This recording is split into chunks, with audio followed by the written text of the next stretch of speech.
श्री सत्यनारायण भगवान व्रत कथा। पहला अध्याय। एक समय की बात है, नैशिरण्य तीर्थ में शौनक आदि 88,000 ऋषियों ने श्री सूत जी से पूछा, हे मुनि श्रेष्ठ, कोई ऐसा तप बताइए जिससे थोड़े समय में ही पुण्य मिले और मनवांछित फल भी मिल जाए। सूत जी बोले, एक समय की बात है, योगीराज नारद जी दूसरों के हित की इच्छा लिए अनेकों लोकों में घूमते हुए मृत्युलोक में आ पहुँचे। यहाँ उन्होंने अनेक योनियों में जन्मे प्रायः सभी मनुष्यों को अपने कर्मों द्वारा अनेकों दुखों से पीड़ित देखा। वे विष्णुलोक में गए कि वो मनुष्य थोड़े प्रयास से ही अपने दुखों से कैसे छुटकारा पा सकते हैं।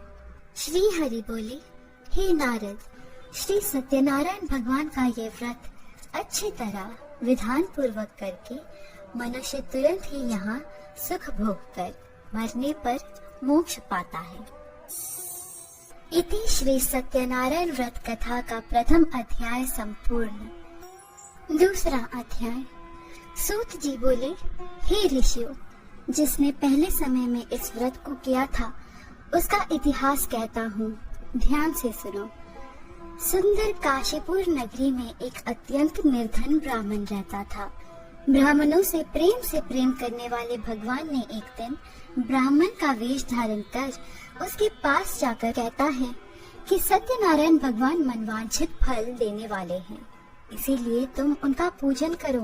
वृद्ध ब्राह्मण बनकर आए सत्यनारायण भगवान उस निर्धन ब्राह्मण को व्रत का सारा विधान बताकर अंतर्धान हो गए।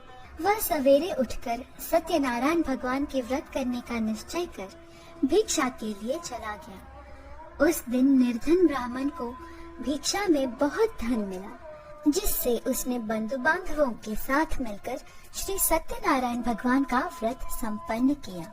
भगवान सत्यनारायण का व्रत संपन्न करने के बाद वह निर्धन ब्राह्मण सभी दुखों से छूट गया और अनेक प्रकार की संपत्तियों से युक्त हो गया।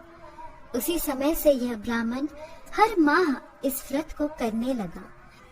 एक समय वही विप्र धन व ऐश्वर्य के अनुसार अपने बंधु बांधवों के साथ इस व्रत को करने को तैयार हुआ।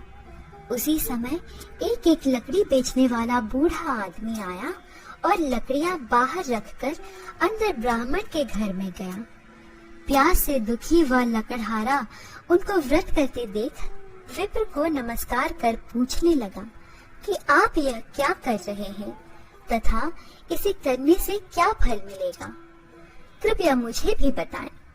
ब्राह्मण ने कहा कि सब मनोकामनाओं को पूरा करने वाला यह सत्यनारायण भगवान का व्रत है। इनकी कृपा से ही मेरे घर में धन धान्य आदि की वृद्धि हुई है। विप्र से सत्यनारायण व्रत के बारे में जानकर लकड़हारा बहुत प्रसन्न हुआ।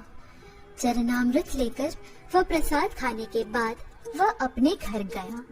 लकड़हारे ने अपने मन में संकल्प किया कि आज लकड़ी बेचने से जो धन मिलेगा उसी से श्री सत्यनारायण भगवान का उत्तम व्रत करूंगा।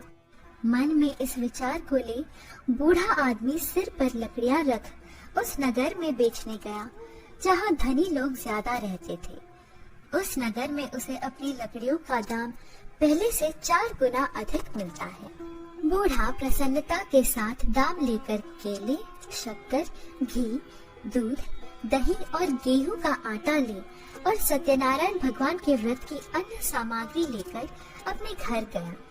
वहां उसने अपने बंधु बांधवों को बुलाकर विधि विधान से सत्यनारायण भगवान का पूजन और व्रत किया। इस व्रत के प्रभाव से वह बूढ़ा लकड़हारा धन, पुत्र आदि से युक्त होकर संसार के समस्त सुख भोग अंतकाल में वैकुंठ धाम चला गया।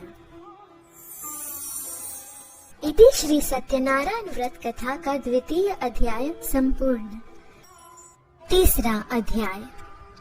सूत जी बोले, हे श्रेष्ठ मुनियों, अब आगे की कथा कहता हूँ।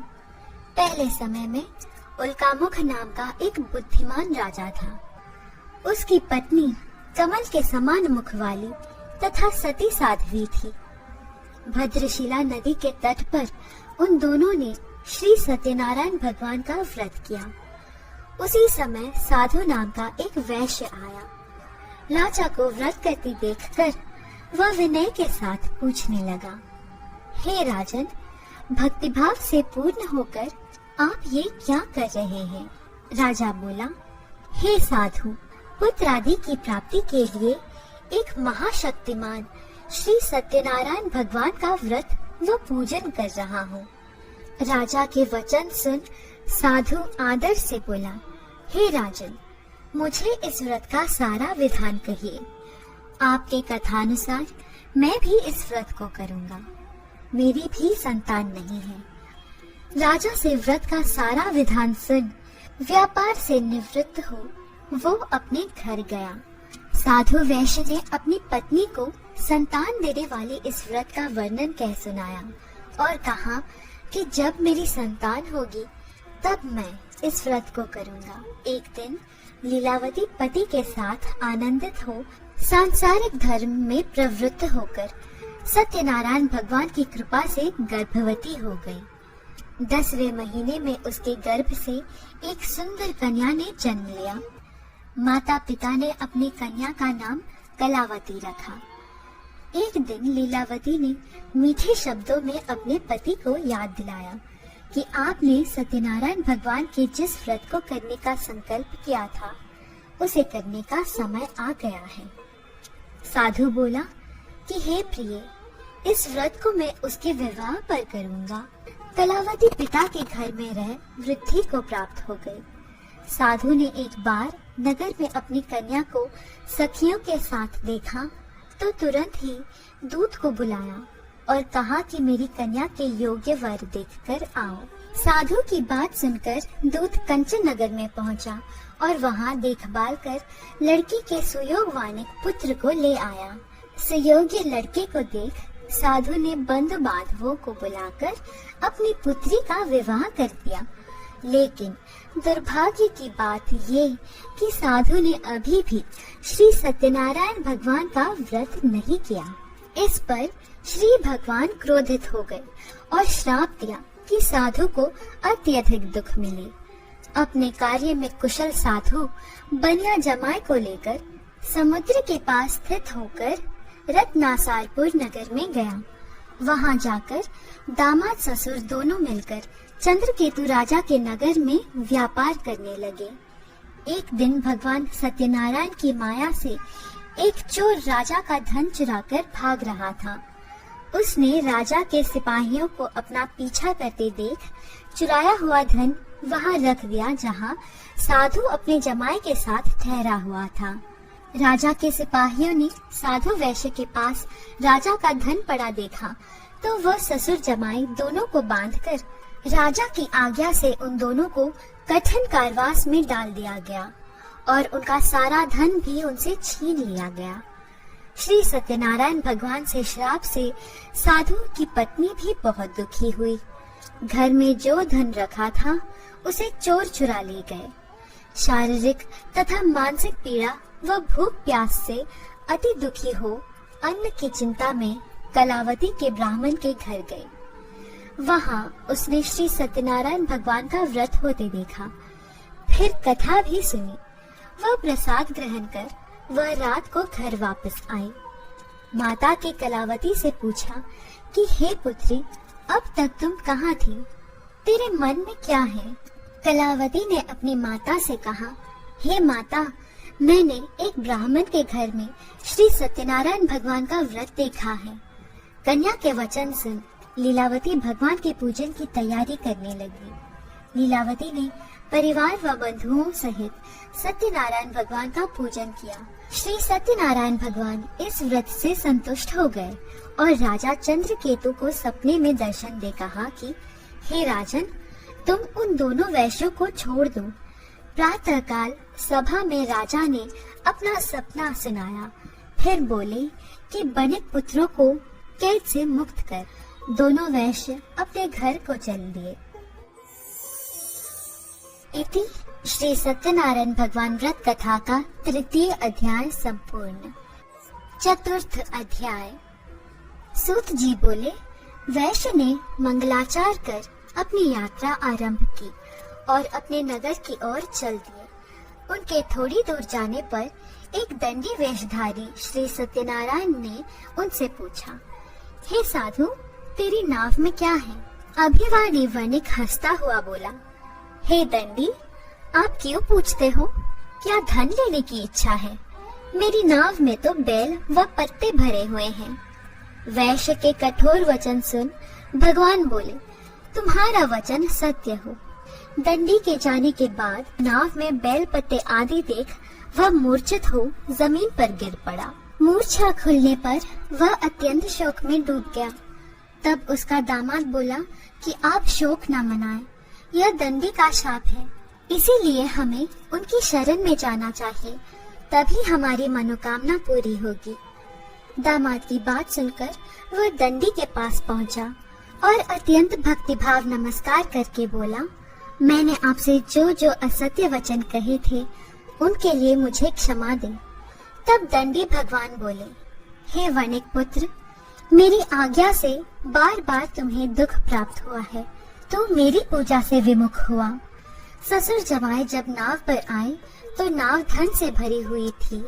फिर वही अपने अन्य साथियों के साथ सत्यनारायण भगवान का पूजन कर अपने नगर को चल दिए। जब नगर के नजदीक पहुँचे तो दूत को घर पर खबर करने के लिए भेज दिया।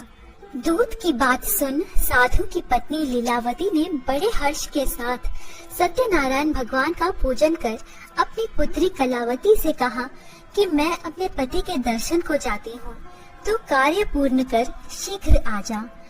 माता के ऐसे वचन सुन कलावती जल्दी में प्रसाद छोड़ अपने पति के पास चली गई। प्रसाद की अवज्ञा के कारण श्री सत्यनारायण भगवान रुष्ट हो गए और नाव सहित उसके पति को पानी में डुबो दिया और आकाशवाणी हुई, हे साधु, तेरी कन्या मेरे प्रसाद को छोड़कर आई है, इसलिए उसका पति अदृश्य हो गया है। ऐसी आकाशवाणी सुन कलावती घर पहुंचकर प्रसाद खाती है और फिर आकर अपने पति के दर्शन करती है।